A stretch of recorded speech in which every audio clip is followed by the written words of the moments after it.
Welcome everyone to join PolyHack 2022. PolyHack is a virtual international hackathon, which is held by Google Developer Student Club at PolyU session. It's a fully student-initiated and student-run hackathon. Today's panel talk will be about NFT, metaverse, and blockchain gaming. And we are very honored to invite our panel guest speakers, including Anthony Leung, the founder of NFT, Terry Yeung, the founder of MetaSense, Frank Chen, the co-founder of Aprion, Dr. Amanda Lim, the director of Great Matter, Jen Delango, the general manager of Blockchain Space, and I'm the panel host today, Declan.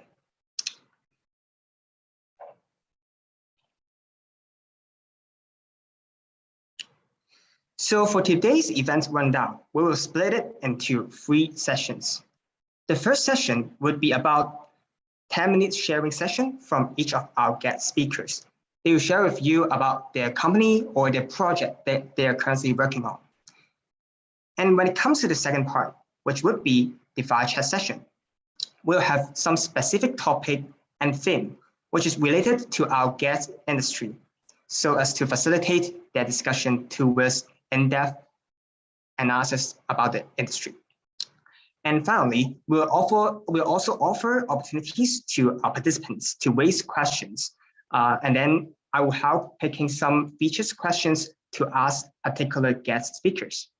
So basically, that's the overall of the event rundown. Okay, so let's get our first guest speaker involved, which would be Anthony Leung. He is the CTO and co-founder of NFT Investment and Venture Limited. NFT is the first NFT-fi launchpad for creators, entrepreneurs, and licenses owners that partnership with Erase, 9gag, and many different world-class pop stars for better NFT creation experiences. Anthony also served as the founding CTO of Circle YY Technologies, CEO of Silk Road and Belts Technology Limited, PayEast Cross-Border Technology Limited in Shenzhen and Zhuhai, PayEast Beijing Technology Limited, and also PayEast Hong Kong Limited. So Anthony, are you ready? Yes, thank you, Dylan. Okay, so do you have the slides or I just keep it here? Yes, I will share my screen now. Okay, great, then I just stop share. Okay, so hi everyone, good evening. So I would like to share in 10 minutes about some ideas regarding the blockchains and also the NFTs. So before that, just a very short introduction. We have our NFT investment and venture company. It's a cyberport company. And our project, Nafiti, is our first project using our NFT as a service infrastructure to build it. And this Nafiti is also the cyberport accelerator program. And we are very dedicated to helping our young people and students to develop the technology. So last year, September, we have our collaborations with VTC and DI to build up an NFT lab and to nurture our young leaders in technologies. And of course, just like Dylan said, we have some collaborations with different local levels, global levels, our projects regarding the NFT Launchpad and also NFT technologies. So because these sections would like to share a little bit the insights for the NFTs. So I would like to share about some ideas about the NFT applications actually launched in this year's. And for example, the marketplace last year or last 2 years is very many people familiar with and build their own collections and NFTs in the marketplace. But afterwards, we have some launchpad technologies to help the creators to build not just the marketplace model, but also like INO models, the initial NFT offerings. Just like a Magic Eden and our Graffiti as well, and others NFT applications also for the games. Just like the topic today, there are some NFT games or go for the NFT, go for the GameFi as well. And also, of course, the virtual land developments, as you guys may be very familiar with, the decentralized sandbox. They're building a lot of the application and showcase using the NFT assets. And also, you can see the HSBC, MTR, they have their showcase in the sandbox as well. But besides that, I would like to highlight other interesting applications using the NFT as well. So for example, using the NFT technologies for the KYC and identity, for example, to do the simple due diligence on the government's applications and also the finance industry. And also avatars for metaverse or we can say the digital face recognitions is also very interesting in the coming up trend. And also we have another NFT applications for the social apps. And also we have the NFT wallet. And besides the crypto wallet, this is another trend, and also the third-party custodian service to work about the NFT wallet as well. And also the people will consider the NFT just selling and purchased by the crypto, but also now you can understand the fiat money can also supporting the NFT trades and tradings and exchange, and also NFT finance for lendings and index as well. So this is a very short, but give you guys some ideas about the NFT applications, especially you guys doing the projects for the hackathon. So the blockchain technology trending actually is very important, and that leads the people to think about some creative projects. So digital assets actually using the blockchains, I think that you guys is very familiar with using the smart contract, but also how to upgrade the applications to decentralized finance, and also using the DAO applications, the decentralized autonomous organizations to make your token owner or token holders as the stakeholders in the ecosystem to develop the application together. I think this is very essential. So in the tech stack, technology stack, I think you try to develop your NFT projects and application to think about the NFT, not just the intangible digital asset, but also somehow will have the asset back like the tangible format as well. So in the technology stack as well, so we can actually develop a lot of different the NFT applications or the projects based on different blockchains platform as well. So using different standards, ERC 721 or 1155, or even the other front-end application as well. Okay, so I just give it short, let the students and all the participants have awareness of this point. We are actually the technology for the NFT and metaverse infrastructure. So we concern about a lot of the gas fee. And also we develop some R&Ds how to minimize or gasless gas fee for the smart contract infrastructures. And also we develop the marketplace and also the launchpad technologies, how to saving the minting price and make better securities, especially there are so many frauds and scams in the world, and how to make the transparency of the transaction. This is very important. So you can see that there are some trending projects not using the marketplace at all, but they are trying to use the launchpad to tell the people not just about the selling, but also their story, and also they have their soul, their ideas, and using we call the INO math format, the initial NFT offerings to collect their crowdfundings and using NFT items, no matter for their game project or their metaverse project as well. Okay, so last but not least, our NFT actually is the NFT as a service engines, and actually automated for all the creators to make their dream come true. So that's why we are like a SaaS systems, and to help different industry, their collectors can very easy to do this.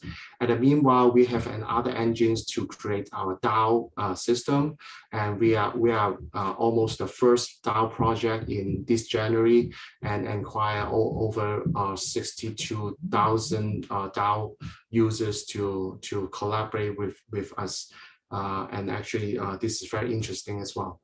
Okay, so this is the ecosystem for the use case, and I think you can study a lot of this and inspiring from the technology and the use case. Okay, so that's it. Thank you for my sharing. Thank you.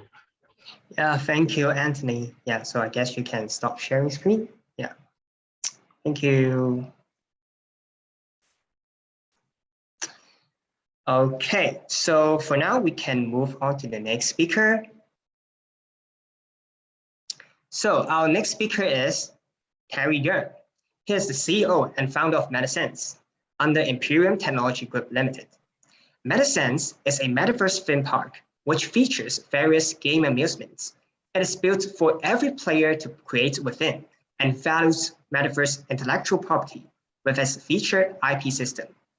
Imperium Technology Group Limited was founded in Hong Kong in 1999. The group then expanded the business scope by launching an online games business in Hong Kong, Taiwan, and SEA in 2017. Their subsidiaries include the MMORPG agents for Japan and Korea respectively, Sandbox Game Development Company for Next Generation, Game Publisher for SEA, and esports team. So Terry, are you ready for the sharing? Yeah. I'm gonna share my screen. Okay, I stop sharing right now. Okay, thank you. Could you guys see my screen? Not yet. So I guess tag team. Yeah. Okay. Yeah. Now should be okay. Okay. So thank you for having me on the panel discussion. My name is Terry. I'm the founder of MetaSense. So, like you have just mentioned, I'm going to speak a little bit more about our background. So, our company have shifted this focus in early 2017. We have mainly focused on distribution of gaming in Asia. But then in 2018, we found out that it's a bit hard to control the developers, or trying to negotiating with them to improve the game takes a lot of time. So what we did instead is we have our in-house team where we started to develop our own games. So our company is actually quite gaming driven. And besides distributing and developing our own games, we also have our own esports team as well. And we have just won quite a few awards. Earlier this year, we've won the PUBG game, the World Championship, which I think we have got the rewards of $1.5 million US. And so that's a bit of the background of our company. And in terms of MetaSense, this is the project's name. Inside this project, we actually have a few games. The first one is called MetaSnake. The second game is called Peta Rush. The third one is HoloSense. These are the first 3 games we're going to have, but we tend to be an open universe where we will be accepting other developers' games that will be attached to our ecosystem, which is something we're working on, and hopefully we will be able to provide more games for our users in the near future. So here are a few of our recent milestones. For our first game, we have over 100K installations. So far for the first game, we have about 3,000 daily active users. Sometimes it can go up to 4,000 or 5,000 in the weekends. So it really depends on the time as well, but the daily average would be around 3,000. Our 2 tokens are already listed. Our second game is called Better Rush, is being launched, and currently is being tested by our communities.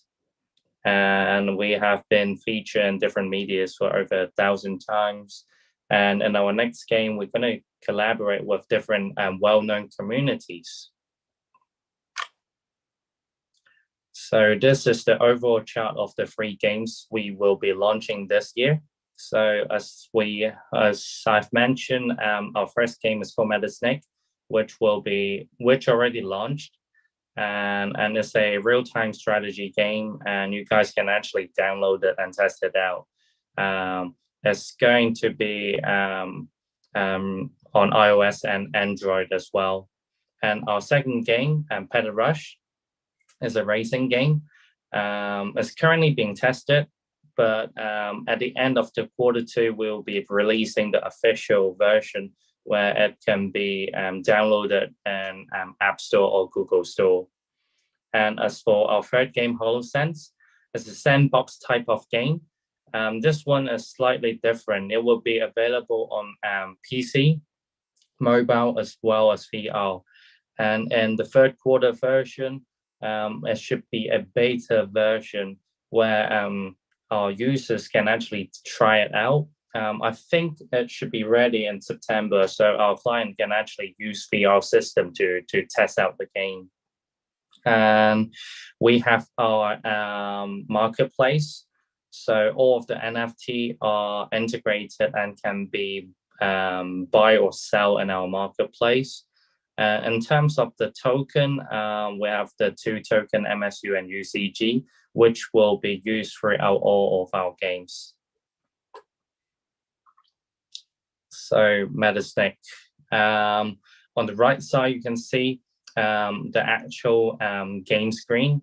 So the cat one is the game character. It's not an NFT, it's in-game character where you can strengthen it with in-game gold coins or diamonds. And on the right image, you see it like a deer shape of an animal. It's actually our NFT. The NFT is uses to enhance the character's ability. For example, increasing the health, the attack power, defenses, and etc. And it's actually quite a American cartoon art style. And we use this Unity engine to build the game. And we're gonna currently this game is just for PvP, 1 versus 1, but we're gonna getting some other new mode out, for example 2 versus 2, 3 versus 3, and etc. So as we go by with our new updates, our players will be able to try out different game modes. And this is the game elements. So on the left, you can see the ancient spirits are our NFT. The hero, which you saw, is one of them are the cats. We have our league. And new NFT actually coming out. Those NFT are actually in-game equipment which you can use. But we haven't actually announced it yet, but soon we will be making an announcement on our community. And this is the roadmap. Each different part will have their own roadmap, but due to the time reason, I will not go through it. And so this is our second game, Better Rush. As a racing game with 3D characters in it. We are currently testing it right now. On the right side, you can see the course where the players will be competing in.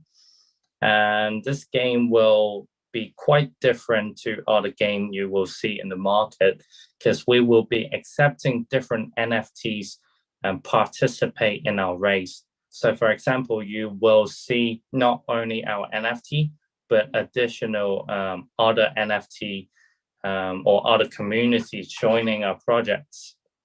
And the other thing we're working on is cross NFT breeding. So for example, we have a few different NFT projects, and when you do the breeding, you actually can have a different body part from different NFT projects. So it would create a totally brand new NFT that never existed before. And here are some of the characters we have for our own NFT.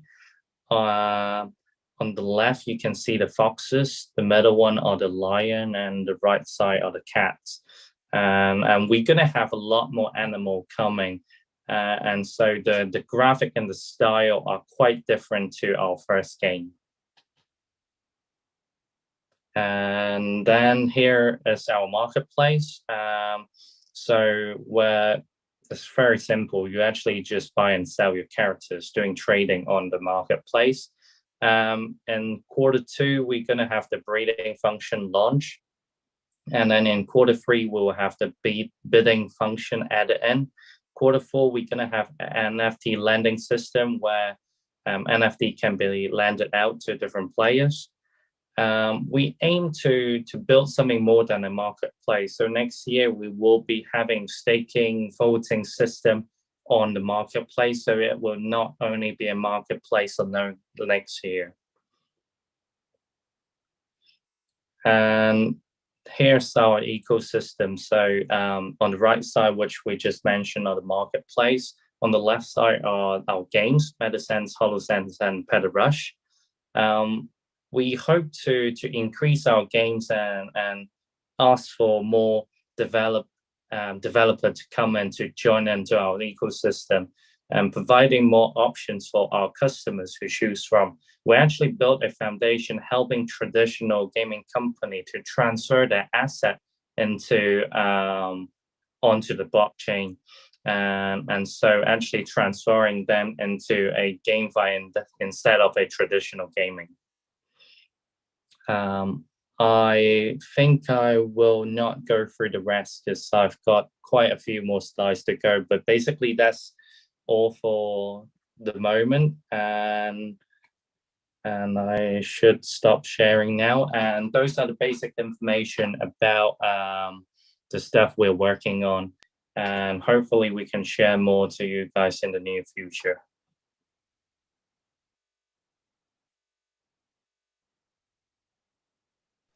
Oh, thank you for the sharing from Terry. I believe the HoloSense vision is very ambitious, and we're looking forward to the launch of the game. Yeah. Thank you. Okay, so here comes with our third guest speaker, Frank Chan. He is the CEO and co-founder of Aprion, which is under Funimation and Aver Entertainment. Aprion is a blockchain-based game project combining the elements of simulation and action RPG genre. Frank and his team have worked on the game development for over 6 years. They recently completed seed round raising from the private equity. So, Frank, are you ready? 1 minute. Oh, yep, I'm ready. Yeah, and I'll share my screen as I go. Okay. Let's see. I'm pretty new to this Zoom thing, so I may be messing it up. But oh, I'm okay. So, hi everyone. My name is Frank. I am the lore keeper and a co-founder of Aprion, Funimation, and Aver Entertainment. Funimation and Aver Entertainment is pretty much one and the same entity. Funimation is registered in Singapore, but our main company is over here in Hong Kong in Causeway Bay. We have been around for 6 years, as Declan said. Oh, there's a problem there. Okay. And we grew from around 20 employees in 2016 to around 60 now. And we also employ over 60 people overseas, mostly outsourced and in Southeast Asia for artwork. But our company focus is on creating something original, something new. From game design to stories to artwork, we try to do something extremely original. And that's why we've been preparing, prototyping, and designing and developing something the world has never seen. I think been in stealth for over 6 years. It's been quite a time. And we were developing two games. The first game is Acid Rain World. It's going to come live on the mobile. It's a simulation game, very fun and strategic, but that's not the blockchain part of the equation. The second game is the blockchain game. Originally started out as a mobile game as well, but the size and the scope and the complexity grew over time. And we were always trying to seek a new platform to do it with. And we came across blockchain last year, and we remodeled. We didn't just want to pivot it into a blockchain game. We want to do a proper blockchain game after exploring all the possibilities from what Axie Infinity showed us. We play a lot of Axie Infinity, actually. But yeah, we identified the blockchain, the NFT, the token-driven model, especially the breeding model as well, to be something great with which complex games and giant games can be built upon. So we remodeled Apron, incorporating 2 more game mechanisms, making it a 4-game mechanism game into a blockchain game. At its very core, Apron is a god game, our attempt to revive a hybrid genre that's really a mix of simulation, real-time strategy, role-playing, and even action now, into a new experience. I'll just show you the video of our 2 trailers. That's usually what I force people to do when they take a look. So yeah. Oh my God.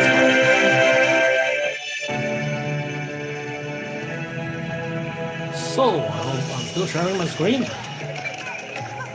This is Planet. In order to play Apron, you need 1 Planet NFT. 1 Planet NFT consists of this entire planet. Every planet is populated by yellow chubby creatures we call dudes. The dudes are rather dumb, and they'll need your help all the time. This is actually a spoof on the original Black and White, one of the games, my favorite games in the past. And that's the arrival of your profile picture NFT, your account. In the metaverse, it could be anything really, and that's how you interact with the game world, your NFT. And this is a hand right now, according to the original Black and White. You interact with the world and the dudes. And in the future, it could be another game's NFT, or an ape, or a crypto kitty, or anything. The gameplay on the Scott Game Simulation mode is pretty simple. It's just a planet and the 4 elements. You use the 4 elements. For example, you use water to cast rain, to grow food and wood, to provide resources for your dudes. Based on what you provide them, the dudes will build something of their own. And the dudes themselves can be pretty dumb. They're actually called dudes, according to the Cantonese language. So they're whole dudes. And you'll have to punish them sometimes to get them to listen. So you combine fire and air to form lightning, and you can really suck it to them. Different miracles have different applications depending on how and where you use them. There's a degree of freedom and an alignment of choices for you to choose from. And it's no matter how you treat them though, good or evil, they will still believe you and worship you and level up. And ultimately, you grow your own planets, your own settlements, and you'll unlock your avatar. 1 planet NFT in Apron consists of 2 things, the planet itself and the creature, an avatar that grows together with your planet. It is in this creature that you'll take to combat with you. And how you shape the planets, how many trees, rocks, mountains, how many buildings the dudes build for you, will all affect the attributes of this creature that you take along in battle. And the battle side of Apron is, I'll show you right now as well, is the other main element of gameplay.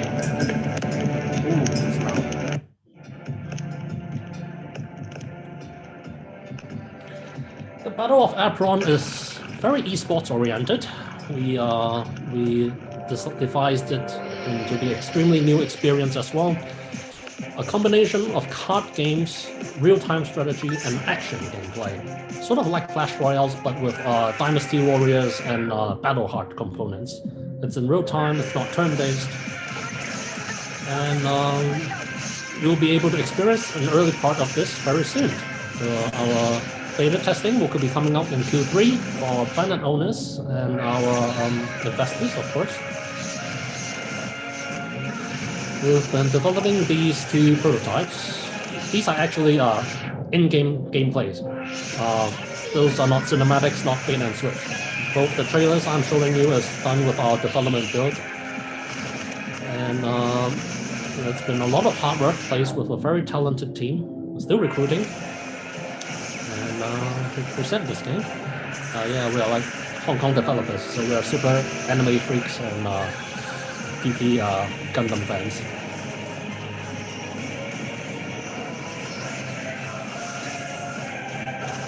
Every planet, every main deck has a super move. You can execute it and get it done. This is a standard round in Aperon of battle, either against AI-controlled components or against other players. In the beginning, it's mostly a solo game experience, but later it evolves to become something even more. Back to the PowerPoint. So in Aperon, we've been under the radar for 6 years. After all the preparation and moving on to the seed funding round with our token raise, we did pretty well. We raised over 13.5 million from seed and pre-seed funding. We're in private round right now, raising 5 million. I'm closing it this week. So in total, including the NFT sales we did over Easter, we raised over $20 million. I think it's one of the biggest blockchain games raised so far. And we're very proud to have found great partners and crazy partners to partner with us along a very, very grand and long journey. One that starts from Web3 and gaming guilds, from Web3 really, but going on into esports, physical gaming cards, merchandises, and even into a franchise. The co-founders are the 3 main co-founders for Aperon.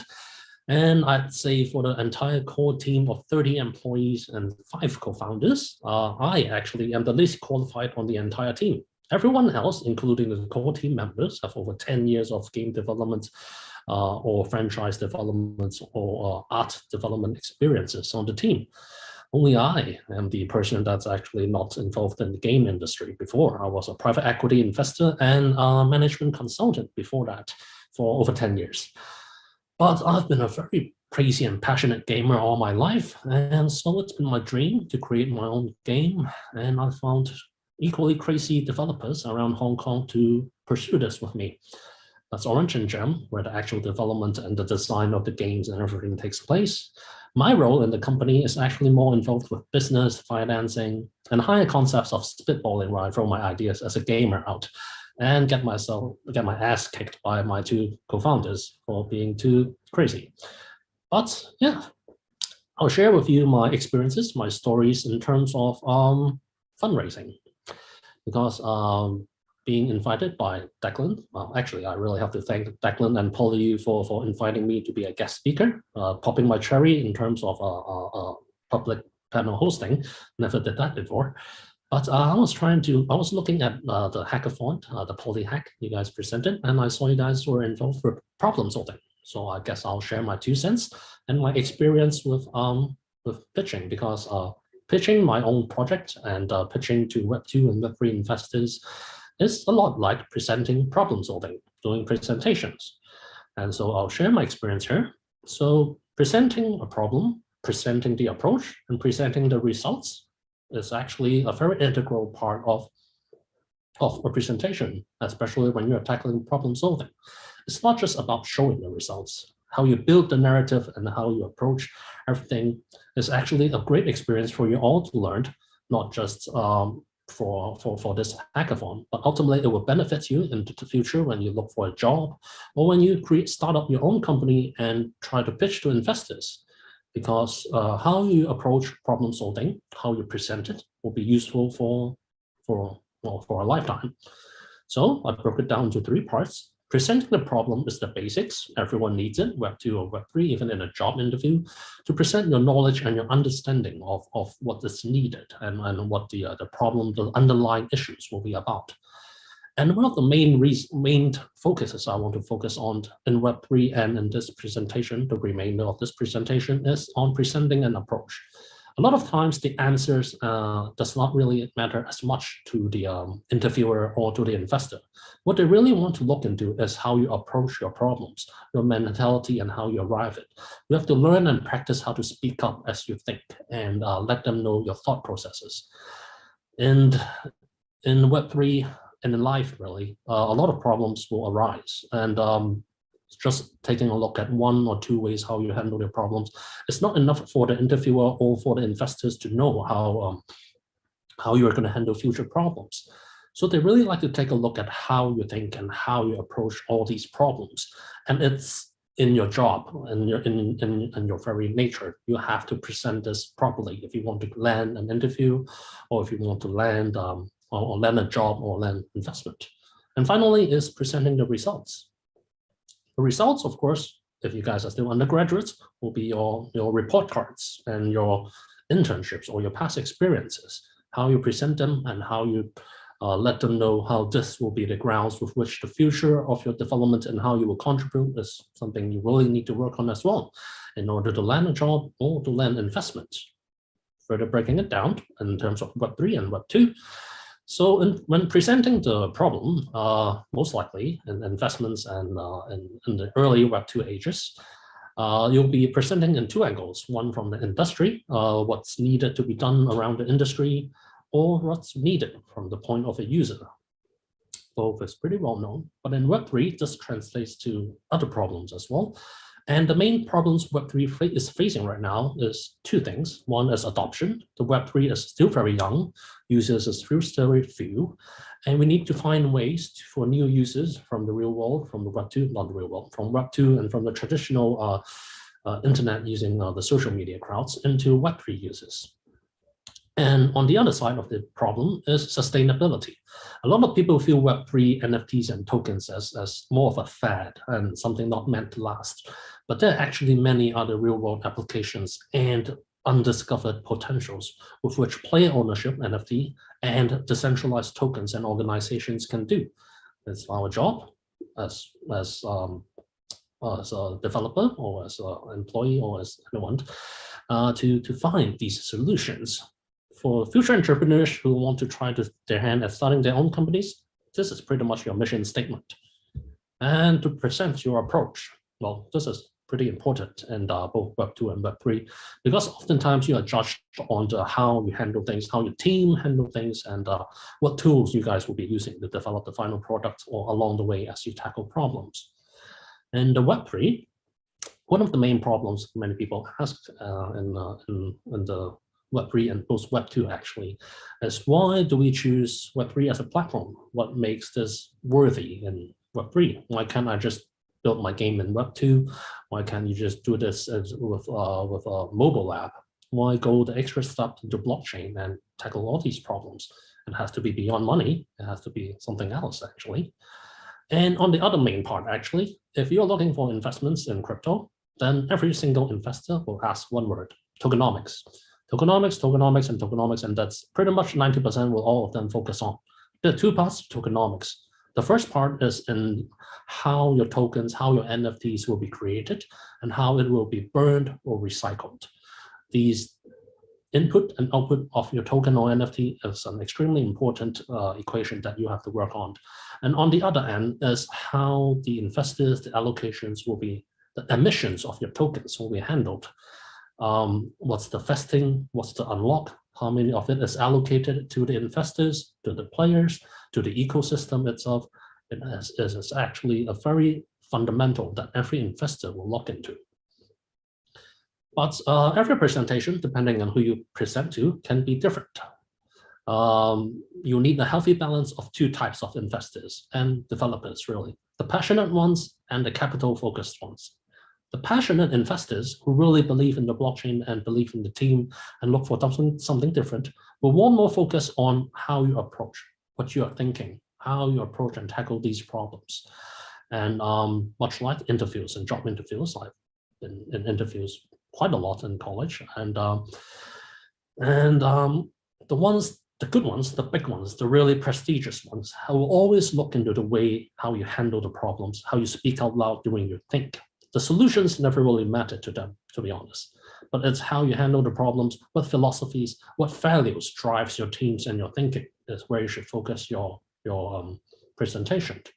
But again, a lot of investors, especially in Asia and in Hong Kong, in China, and many VC funds around the world focus on the results.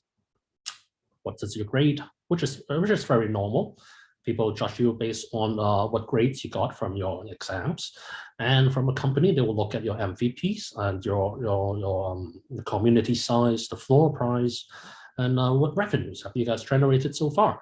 And translated into Web3, they look at your valuation. A lot of projects try to lower their valuations, and a lot of investment funds only target lower valuation projects. And they beyond a certain valuation in crypto, the FPV is what they look at, the fully diluted volume valuation, and they usually look below 50 million. Actually, Apron has been pitching at 100 million, but we've been doing it for 6 years, and we are crazy. So not a great example to follow, but for new projects, I see mostly hang around 20 million fully diluted volume when they begin pitching and selling. And that's the sweet spot that attracts one of the biggest investors in crypto as well. And so much like Web2 or other investments, they look at what price are your stocks, what price are your tokens valued at, to see how much growth and how much help they can give. And how you present these results to them, how you explore the future projection of your results is pretty much your vision, and how you pitch the opportunity to the investors is also very important as well. And so yeah, that's pretty much my 2 cents on problem solving and presenting problem solving in Web2 and Web3. And a little personal experience from my end is that no pitch is perfect, and it always takes learning and exploring and remodeling your pitch. And the best pitches are never read. They are always memorized and by heart, and you can talk about it over and over. And you have always to keep finding and meeting more people to practice your pitch, to keep changing your pitch, to adapt, because crypto changes. Crypto changes even faster. Every 2 weeks is a new environment and a new scene, a new market. Every quarter comes a new paradigm. What works in one does not work in another.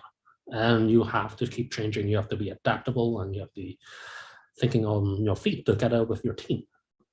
And finally, the ultimate technique is to just pitch so much that even you are dreaming. And when you are dreaming, you are still pitching. That's happened to a lot of other developers I talked to, successful ones that raise a lot of money. Everyone is pitching until their entire lives. And entrepreneurship, starting your own company, is actually pitching your entire lives. You'll be pitching everywhere you go, from funding to the community, and it goes double for the community for Web3, because you're pitching to actual users and people.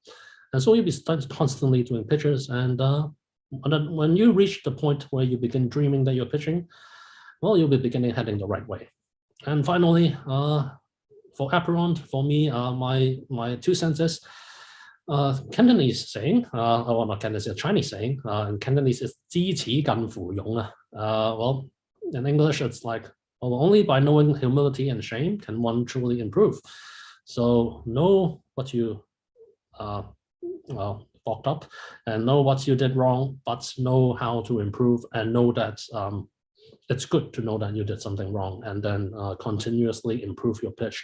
And one day you'll always meet that investor and that person who understands you, and the light will be at the end of the tunnel, as long as you pursue your dreams and don't give up.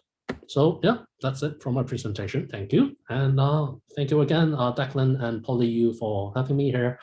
I'm still learning a lot from the other pitchers, and would love to connect with any other people who would like to find me. And so yeah, that's the end. Then I went over time.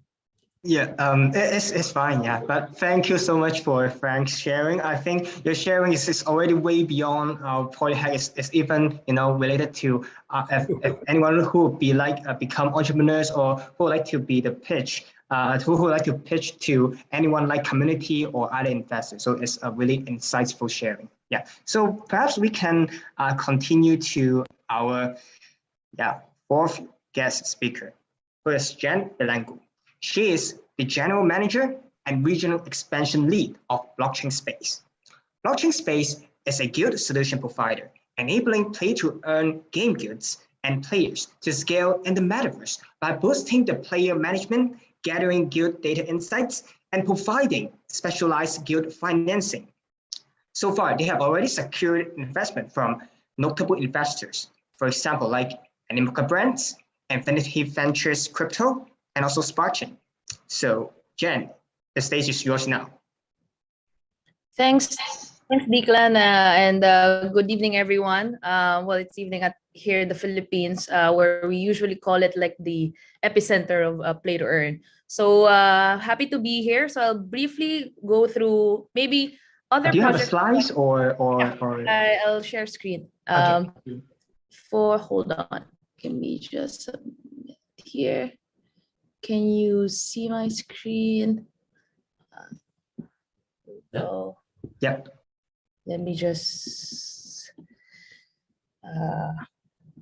that. Okay, slideshow. All right. Okay, so maybe let's take. There are the other speakers talked about their own projects and the blockchain gaming in general. And from our vantage point, blockchain space really we consider ourselves as the guild hub, meaning anything related to guilds, we have the information about them. So in terms of blockchain gaming, one key component of blockchain gaming and the adoption that happened during the past 2 years were brought by guilds, GameFi guilds. And there are a lot of questions around, the future of guilds and how will they evolve over time, given that there are some stories that all of us probably would have heard of, right? Some projects and some guilds, etc. So understanding GameFi guilds. So for my topic for today will be just taking a step back and understanding GameFi guilds and why are they important for the sustainability of blockchain gaming. So for those that for those that are not yet as familiar, guilds are basically, it started way before blockchain gaming. So if you play other games, Dota, etc., you would have a group of community that bands together and do a certain task, right? Do as a group, as a collective, perform a certain task. But what happened with blockchain gaming was that this particular community or this certain task became there's now a financial incentive for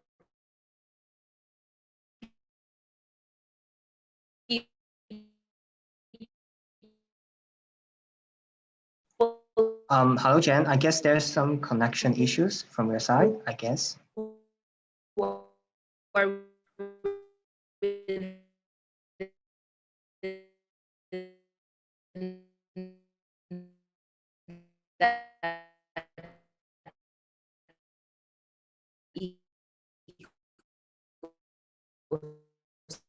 Hello, Jen.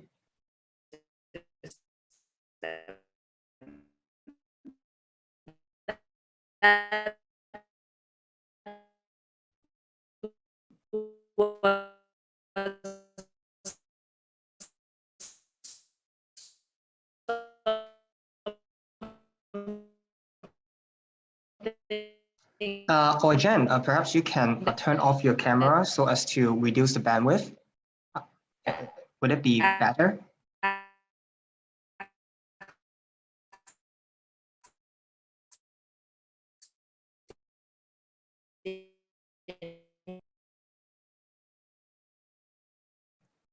Okay, I guess there might be some connection issues. Perhaps for now, maybe we can invite Jen to continue sharing as the last guest speaker. So for now, perhaps we can move on to our fifth speaker at this moment, who is Dr. Amanda Ling. She is the Director of Great Matter and ACH Worldwide Limited. As a director of ACH, she leads her consultancy team to help clients to drive digital transformation through metaverse, AI, blockchain, cloud, data, and sustainable solutions. Also, she facilitates clients to establish their competitiveness through defining uniqueness and get resources through fundraising. So Amanda, are you ready? Maybe you can be the one to share your view first. Yeah. Thanks a lot. Thanks a lot for the opportunity of the sharing today. And do you have slides, by the way? Or... Yes. Okay, I want to share my slide now. Okay. Yeah. Okay. Do it. Sorry.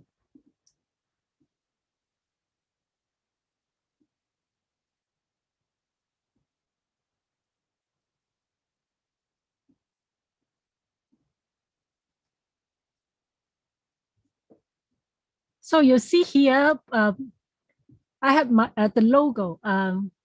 Sorry, I forgot the logo. That's Greek Matter. You see the first introduction of my identity as a director. Actually, I'm a founder and director of Greek Matter. This is a newly formed company with a lot of companies who are really passionate about metaverse. And today I would like to share with you what we are going to provide that is named as Metaverse as a Service. The reason why we formed this company is because we see a lot of great presenters today. Most of you are coming from the gaming industry, and also you provide maybe NFT kind of solutions. However, the problem is that a lot of companies see the great opportunities, but they feel that it's a challenge and difficult to use this technology and those platforms for their business need.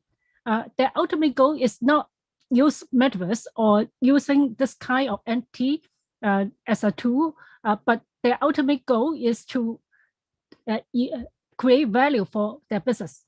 And the way of doing so, how they can ride on the opportunity of metaverse and the economic growth that we consider to be 20 times in 5 years. So that is really a huge opportunity. So how can they decide their own strategy in order to capture the opportunity? So here I would like to share with you a video first before my presentation.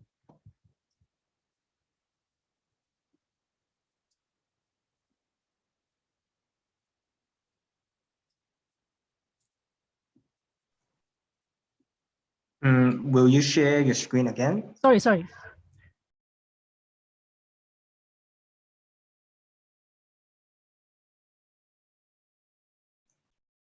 We still haven't seen. Yeah, for now it's okay. Yeah. But perhaps I guess you also want to share your sound as well. Yeah.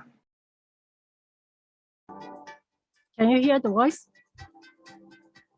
Yes. Sorry. Okay.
Thanks a lot for your time of watching my video. So, I go back to my slide. If you can see from the video at the first part, actually, we are using the platform of robots to generate the stage. And in the second part of the video, actually, we generate some avatar by ourselves. And then our avatar, the first avatar is our CEO of Greek Matter, and the second avatar is COO, and the third one is myself. Actually, we do presentation or present our product and our solution or MAS by ourselves. And what we are going and offer in the market, we name that under Portal, Motion, and Live. And the meaning of metaverse as a service is that companies can come to a company to get what they want for the metaverse and the deliverable and the solution without building their own platform. And sometimes because what a traditional marketing are thinking about is whether you can draw attention, build your brand, and also drive call to action. So what they are thinking of, the first thing is how many people will reach the content and the message that you are going to deliver. In the metaverse, I think that the population is growing. So the first one is about population. So when the population is growing, that means a lot of people, more people will enter that channel, and you can reach the people there. However, if you can see from this figure, the number here, still the number is far away for the whole population. But Meta actually is the Facebook. The daily active rate is up to 1.9 billion. But other kind of metaverse platform is growing a lot, and with double-digit growth, I think like every month. But the problem is that still not the major population. However, the thing or the contents that being used for marketing or for event in those metaverse will drive a lot of earned media or get viral. So the best way of doing things and leverage the use of metaverse content or metaverse platform, what we see is to have some solution like Portal solution. So that's a very good example that we did recently for a church, that we help them to organize a Easter service in metaverse. The number of population or number of people who entered the metaverse really and joining the service is only 200 people, around 200 people. We try to broadcast the metaverse service online. I have more than 4,000 people attend the service. And finally, there are more than 40,000 people try to watch again the service through podcasting online afterwards. So the effectiveness actually by means of metaverse, if you bring that out to the traditional platform or social media, then the impact of the message will be huge. So what we are thinking of, why we offer metaverse as a service, because what we are thinking of now, the platform is great, a lot of metaverse platform is great, but that we need to really have some solution to help to integrate the current existing platform and solutions, so more people can reach and enjoy the things that what is happening over through the current metaverse. So we back to another thing is why a lot of people are interested in metaverse, because I think that as what other speakers have presented and shared, the market growth is huge. The speed of a growth is really fast. And a lot of investors are so excited and really want to invest a lot of money in those projects. So there are lots of opportunities. So actually, lots of young generation should join the market. And because of the pandemic issue, a lot of students need to study at home. So they have hangouts with friends by means of playing games and together. So maybe in US, people saying that they have hangout in Fortnite, and kids have hangout maybe in Minecraft, Roblox, instead of going out with friends. So that's the trend of pandemic, and that also drive the huge drive a lot of activities inside the metaverse world for especially for the younger generation. So there's a gap for the traditional business player and also traditional people. They are running their business, and what is happening nowadays for the younger generation in the metaverse platform. So metaverse as a service are usually the kind of service that fill the gap between the current metaverse platform that can generate a lot of great things and 3D virtual world kind of environment for business promotion, but also have the traditional way of transformation to link the metaverse world with what is happening nowadays. And like, for example, as I mentioned before, link together using like portal kind of solution with the traditional platform, social media platform, and also may link to the physical event, physical platform. And how we can do so, besides some technology, software application technology that we are using, actually for what you are playing game, you may use VR glasses, AR glasses, kinds of technology. But actually for making movie in Hollywood, we are using XR, extended reality. So for this kind of integration or portal integration, we may need to have extended reality set up so that Great Matter has studio. The studio, we have lighting, filming, motion capturing, and visual content and broadcasting kinds of technology that help to integrate the reality world to the metaverse world. So we organize a lot of, actually the team has very good experience of organizing a lot of hybrid events in the past. More than, they have like organized already more than 400 events in the past.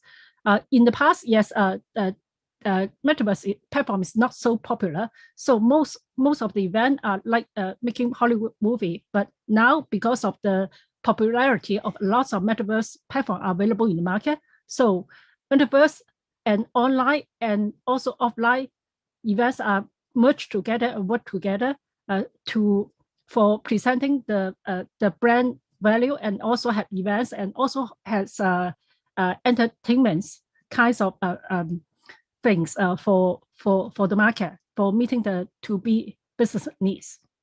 So another challenge of this kind of offer and solution is how to make your avatar moves as your real person is moving. So there's a lot of technology related to the motion checking, motion capturing kind of things. So what we think about the importance of for the traditional business, what they need to build. Instead of building a land, instead of buying a land, what we think about is that they need to have their avatar and digital contents, and have the presence of their avatar and digital contents in those metaverse event, and used for metaverse events, platform events, or used for education and entertainment first, instead of really build their own land, because it's not so easy. I think that because if the companies that the presenter today are all, some of you are from the gaming industry, you know that how much will that cost to build a game. So instead of having their own land or having their own platform, because there are lots of choices or a lot of multiple metaverse choices. So for having their metaverse presence, I think that having their designing their avatars in order to present their product and help them to drive their events, kind of strategy may be a good strategy for most of the business nowadays. And NFT is something that they really need to think about, because as another presenter has presented, you now can use React for settlement, for settlement the purchase of NFTs. So if you can earn more revenue by means of your own NFTs, that will be a new source of income for the business. So every business should consider whether they have a something business line that can generate revenue by means of using the NFT strategy. So, like for example, traditional, if you want to have fashion show, will you consider, instead of have your real model, you can think about have your avatar model and your fashion be like create the digital clothes, and then to have your avatar to wear those digital clothes.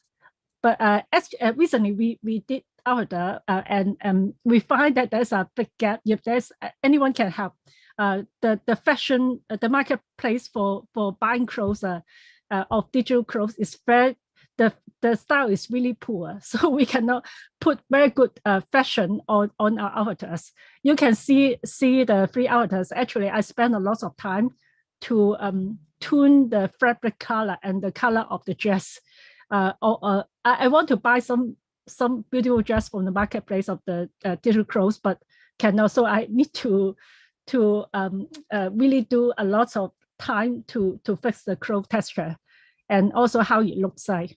So there are lots of opportunities, and I think that if some fashion brand can have their 3D digital clothes, also kinds of things. I think a lot of gamer and a lot of business marketer may really love to have and buy some of this kind of market, some kind of this resources from the market. And like what I mentioned beforehand, you can think about and have everything for the business to leverage the beautiful 3D contents that are lots of platform that now is available in the market, that and for building your hybrid and virtual world for your marketing purpose. So here is an example. What we did beforehand is for the market launch of our ESG index. I will share you our channel later. That we have tried different metaverse platform for using for different activities. So now we recap that I think that for the XP drivers, okay, which drive the use of metaverse for value creation and cost advantage, including firstly, is because of the growing population of metaverse population, and the physical evidence of because of, I think first evidence is that Facebook renamed themselves as Meta. Amanda, sorry, yeah, yes. I got one question from our participant. They would like to see the link, which is the YouTube channel you just mentioned. And one more thing is like, because kind of time is a little bit tight, and then do you mind wrap up a little bit? Yeah, thank you. Okay. So I will not recap all these things. Okay. Final thing is most important thing. We are going to have a Metaverse Asia Expo in August. Really, we need to recruit a lot of intern and students. If you really like to and passionate about how we can produce things and contents in the Metaverse and making the Metaverse project success, please join us. I will send a link. And please send message to me by email, and you can add me in LinkedIn to let me know that you are passionate interest for all this kind of projects. And here is the QR code that you can scan for watching those metaverse related YouTube. And please subscribe our channel. Thanks a lot. So I've answered the question. Yeah, thanks for sharing. Yeah, I guess for participants, please scan the QR code, to have a look about the channel. And also, so there are also kind of different events from Amanda. So feel free to reach her out if you're interested. Yeah. So we'll continue with our last speaker, which is Jen. So Jen, are you ready this time? Ready. Okay, yeah, great, thank you. All right, can I share? I cannot share screen. Oh, tag team, can you help out a little bit? Yeah, thank you. Yes, done. You can share now. All right, let's try to do this again. All right. I think where we left it at is GameFi guilds. I know we're mindful of time.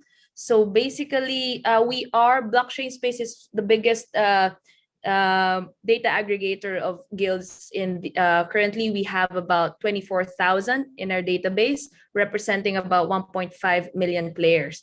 So with that data, we're able to then segment the market even further. So there are a lot of rationale behind the classification based on size, but ultimately the way we look at it is depending on the size, you will have different pain points from an operating point of view. So we have three main classification of GameFi guilds based on the size. So number one is micro guilds. mid-tier, and macro guilds. So I don't have to go through the details. It's quite straightforward in terms of their pain points and description. But I think what we will then focus on is what are the things that we're doing here at Blockchain Space to service these guilds. So briefly going through why we think GameFi guilds are important. And this is something very prevalent during the time of, in the past few years. They lower the barrier to entry. Before, blockchain games would require a minimum amount, you need to buy your own team, right? And usually scholars, what you call scholars, are not willing or do not have the wherewithal to buy their respective teams. So for example, Axie Infinity or other games, Pegaxi, Tithan Arena, etc. And the guilds were the ones who provided them not just the capital required, but we see them as someone who walk them through the process, how to set up your wallet, how to play the game, etc., without knowing that these scholars are being onboarded into crypto. So they lowered the barrier to entry, not just from a capital point of view, but also from an education point of view.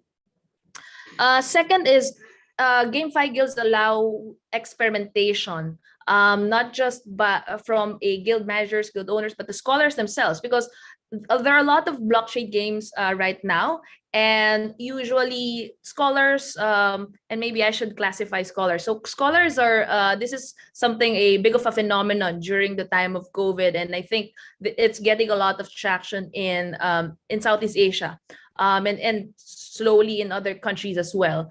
The way blockchain games work is typically you need to buy your own team to be able to play and interact or play the game basically. And then very entrepreneurial people realize that, okay, I might not have the time to, number one, yield farm, meaning play the game and earn in-game token rewards. But there might be someone willing to invest the time needed for me or for that particular team to earn rewards, right? So that's where the opportunity came about. It became really big here in the Philippines, where at one point we were out of the 2.5 million Axie players worldwide, about 1 million is here in the Philippines. So over time, I think people realize the potential of these. Although we can have a different discussion around value extraction, etc. It's for another conference or discussion panel, but I think it gave a lot of opportunity for those who are unbanked or scholars, people who are not really familiar with blockchain in general. So in terms of the guild, so going back to allows experimentation, there are now a lot of blockchain games, and we are now onboarding Web 2 gamers into Web 3.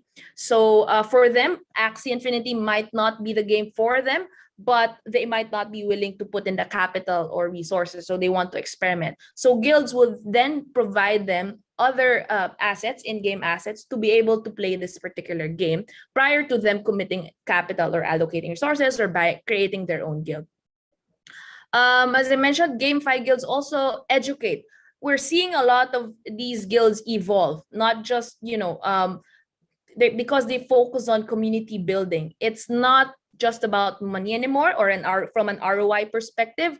It's more about, okay, we have 10,000 community members, scholars, and how do we then improve their lives, not just financially, but also, if games evolve such that it's not going to be very leaderboard focused, what would then be the next way to facilitate or educate these scholars and still be part of the ecosystem and benefit or contribute to the crypto or blockchain in general? So they also educate. A lot of these guilds now are educating their communities and providing them opportunities beyond playing games. Last but not the least, GameFi guilds build community. So one very concrete example on how these communities come together to help a certain cause was during the time of a typhoon here in the Philippines. It affected one of the big regions here, and people, YGG was able to collect, I think, $1.2 million worth of donation from their community members. So I think if you're and Web3 is very focused on community, right? We're very heavy on community and making sure that we contribute to a certain cause. I think guilds, because they're able to speak the language and understand and go, they have a specific mission and vision that these people are aligned and working towards to, are able to mobilize these communities. So, and obviously invest in GameFi. It gives us, guilds are now becoming VCs to some extent, particularly those who are able to raise capital or would have their own tokens. It gives them the opportunity to, number one, invest in games or back very, talented individuals who would otherwise won't have access to capital other than traditional, game developers. If you're not part of Riot Games, etc., you won't have and you have an idea, you cannot just execute it. One of the previous panels, I saw some guilds who are part of their seed round. So it's very interesting to see how these guilds are now cutting the middleman, so to say, and investing in talented individuals, and then making sure that there will be testers and adopters for that particular game.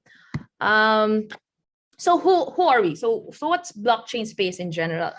So blockchain space, as I mentioned, is the leading data aggregator and infrastructure provider for play-to-earn gaming guilds.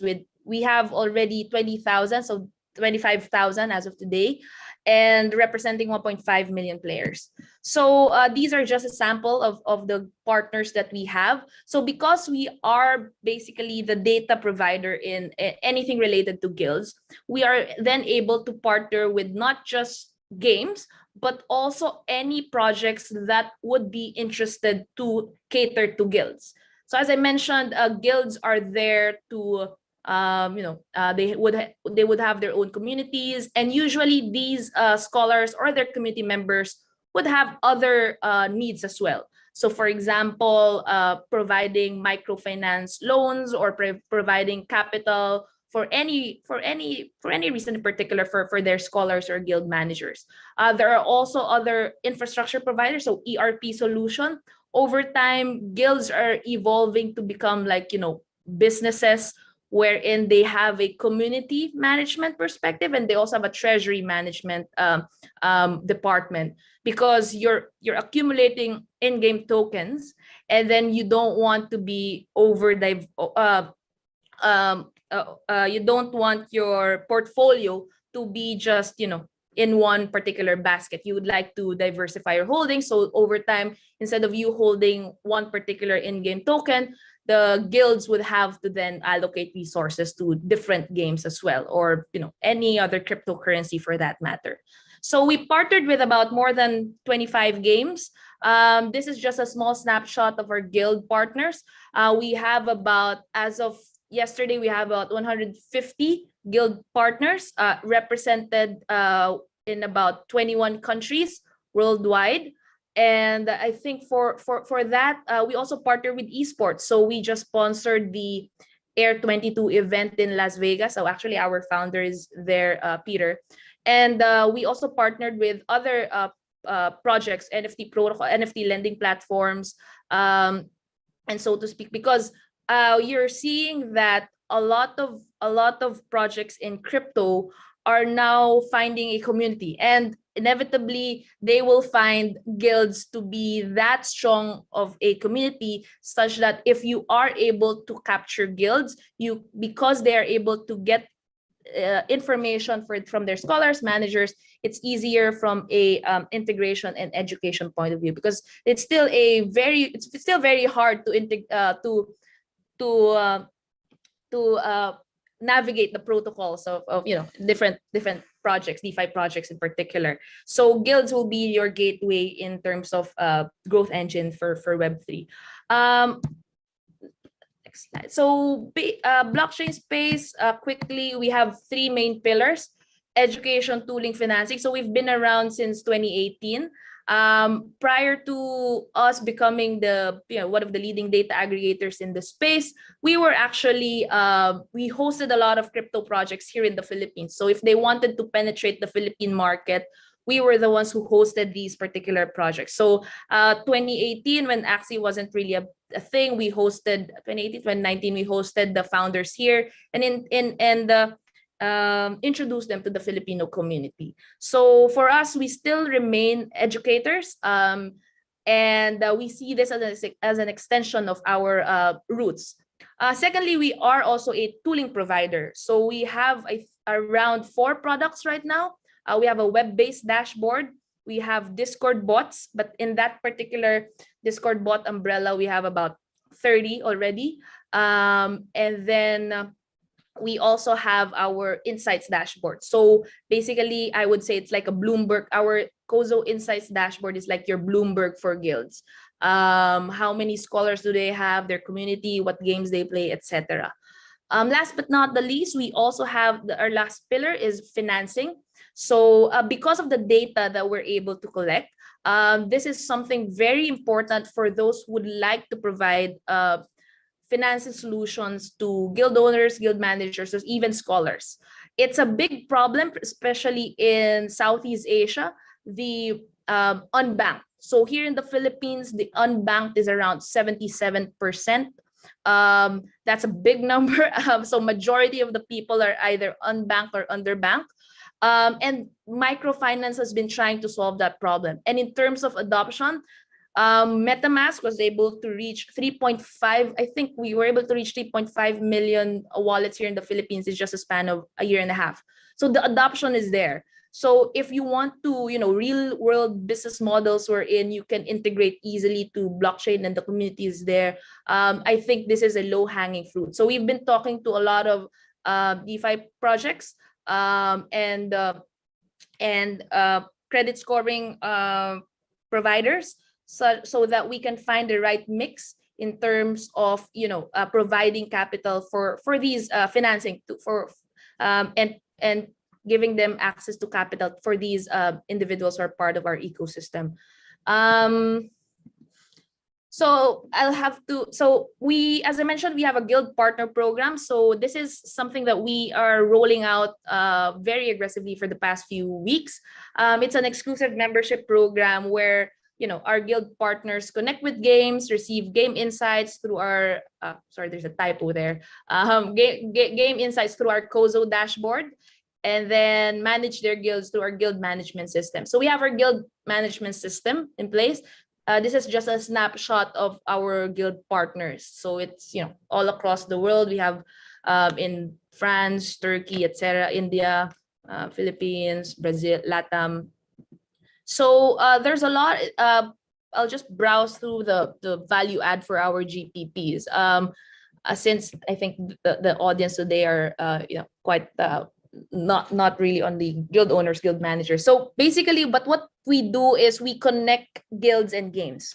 Because of our network, a lot of games are reaching out to us. It's a separate department. We have a business development department that just talks to games on a regular basis. So I think last time I checked, there are about 1,300 blockchain games. And our BD team's job is to go through them, vet them before offering them to our guild partners. So we have different ways that we work with guild partners. So sometimes they ask us for connects from a specific location, because we're able to target and understand the market based on because of our partnership with the guilds. So for example, if you look at Axie Infinity, it really became big here in the Philippines for several factors. Number one, Axie Infinity is a card-based game. Philippines is very, I would say we like our card game. We like card games. If you go around the streets in different rural areas, that's what people do during their pastime. And Axie Infinity, in a sense, is a card game. Second, we like anime. And that, Axies are very cute, and, people resonate, the usual gamers really like that also graphics or game design. But I was talking to a guild partner in Pakistan and Africa, and they were telling me, Jen, those Axie, if you want to target the mass market, wouldn't work. I said, why? I said, well, it's very, our community or our culture is very patriarchal, masculine, etc. So we wouldn't really, in terms of adoption, mass adoption, it wouldn't work in this particular location.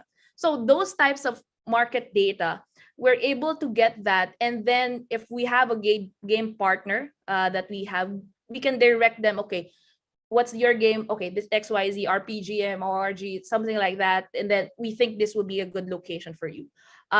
Those types of interaction, we are able to facilitate because we have quantitative and qualitative data that we've been working. I think we have a separate team that just focus on guilds and then a separate team that just focus on games. So that enriched data is something that we're very in a unique position right now. So several of our game partnerships as well, I think it's not as comprehensive, but we also get in-game analytics. So for example, Axie Meta SLP based on the team composition. This is something that we're able to generate as well. Okay, we also have our Kaizen guild management system. We have a mobile version. We're gonna release that, I think, this week.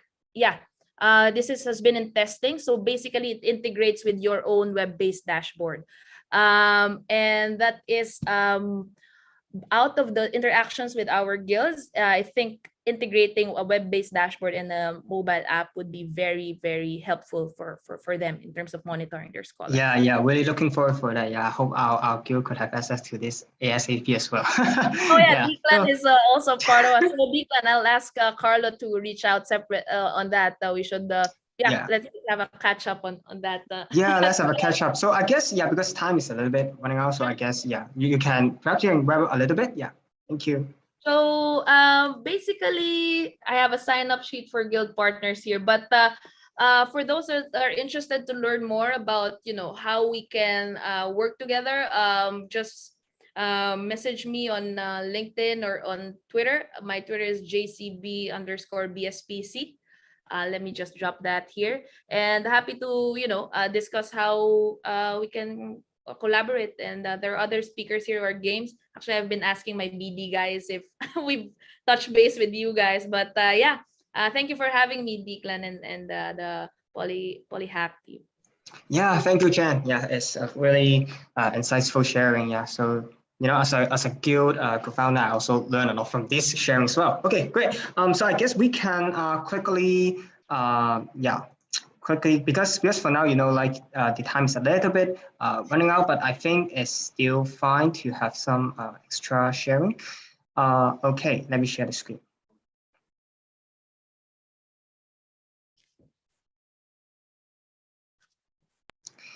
Okay, so perhaps we still have some around 3 to 5 minutes. So we jump into the Q&A section. So we just would like to see if the participants have any question to ask. So feel free to take this precious opportunity to ask our guest speakers questions. Yeah. So feel free to leave any Q&A in the chat box if you have any. Okay, so we got one question from Matthew. How do blockchain space earn money themselves? Do the company test each user transactions or take a portion from the partner's profits? So Jen, can you answer this? Sure. So there are different ways that we earn. So number one is any game partners that we have a sort of an arrangement with them that, if you want to access our guild partners, we have a commercial arrangement with them. For guilds, what we do is we just ask them to hold our tokens. So we have our own tokens rightfully called Guild, GUILD, available on PancakeSwap and Uniswap, and all of our guild partners are required to hold X amount of, a number of guilds. And then in terms of and other revenue channels for us is whenever we integrate with financial solution providers, we get an X amount of origination fees. So, and it's like an API business as well. And then, origination fees for any successful solution capital provided that to any guilds that they were able to provide capital to. So yeah, several ways that we're able to earn and several revenue channels actually. We do not get portion of the partners' profits. For guilds, they're most important customers of ours and clients and stakeholders. So what we just ask them is to hold our tokens because most of our products are token gated. So you cannot access, our private Discord channel if you don't hold X amount of tokens. You cannot use some of our features if you don't hold our tokens. So that ensures utility and utility for our tokens.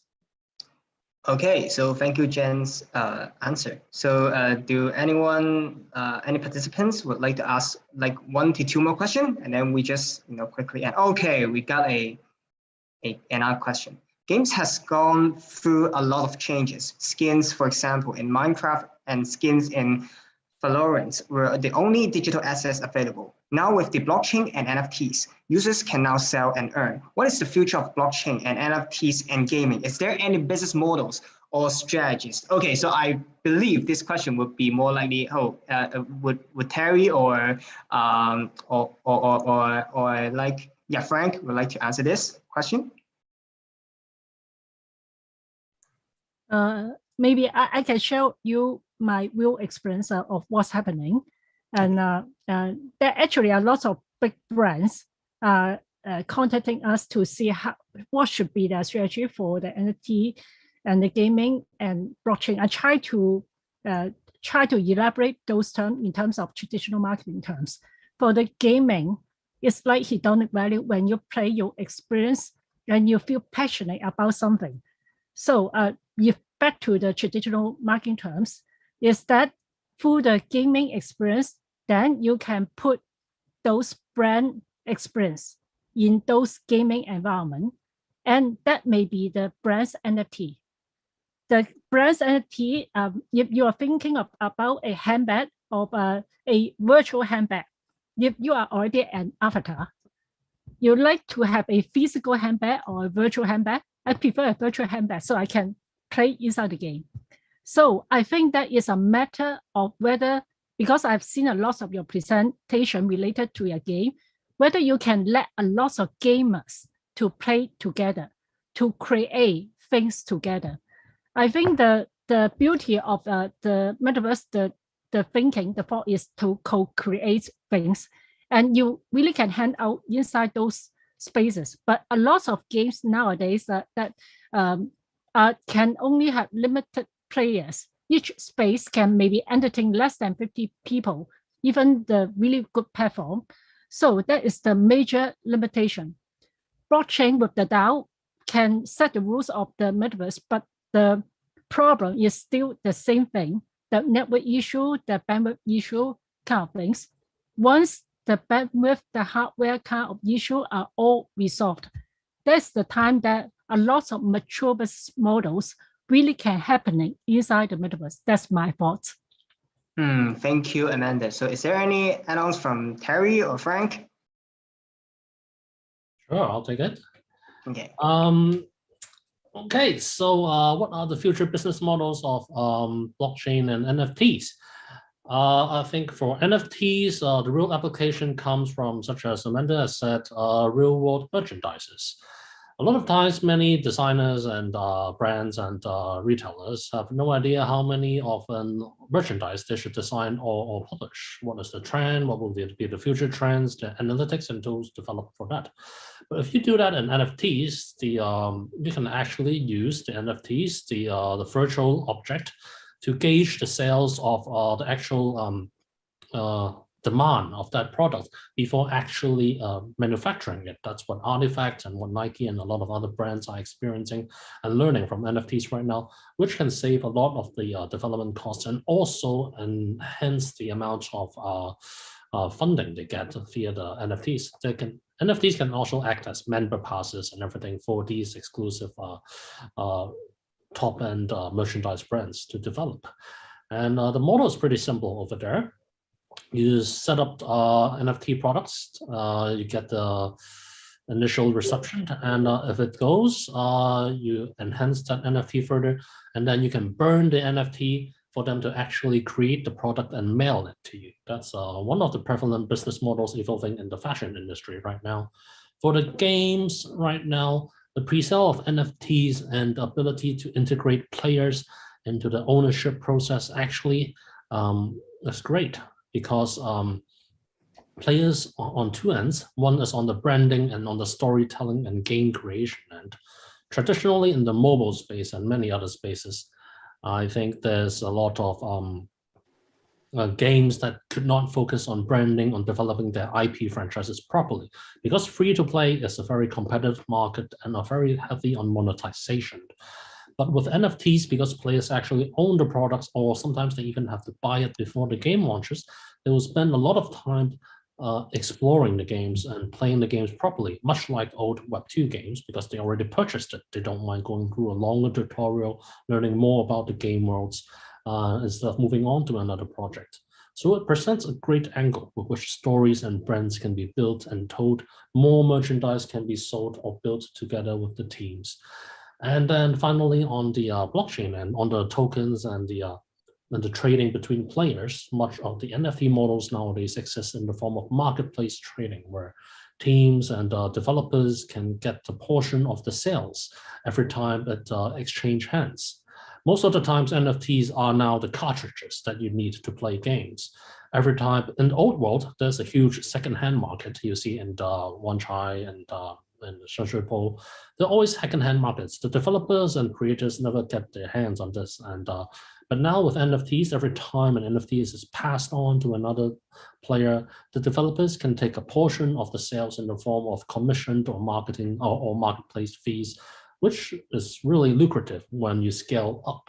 And so these are new models that are being born, but there's still a lot of new models that are being born from this.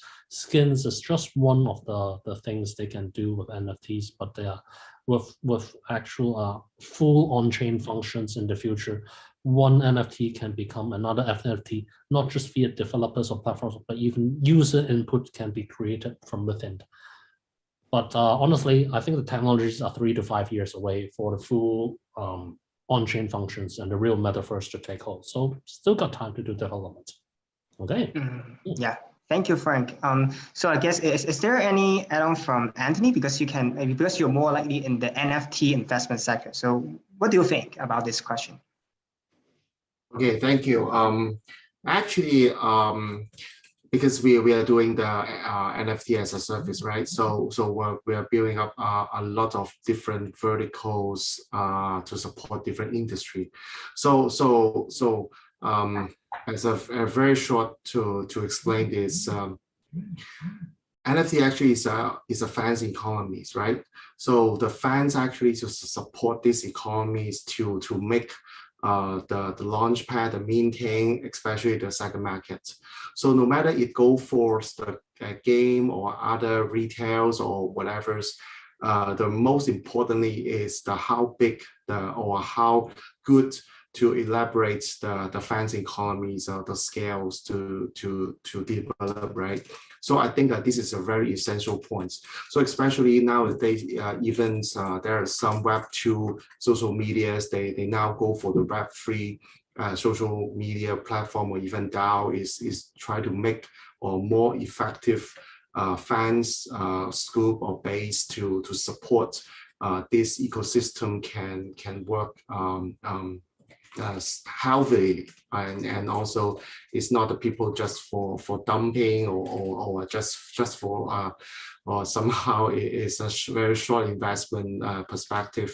So I think keep positive, but I think we have to observe and develop more across different industry. Then I think NFT and also the metaverse can actually is the next trend of our generations. Yeah, thank you. Yeah, thank you, Anthony. Yeah, so we have the final 2 questions, and then I will appoint one of the guests to answer it instead of all of us answering this. Okay, so for the last 2 questions, Matthew asked, there are some people who advocate using metaverse to replace real-life activities in the next 10 to 20 years.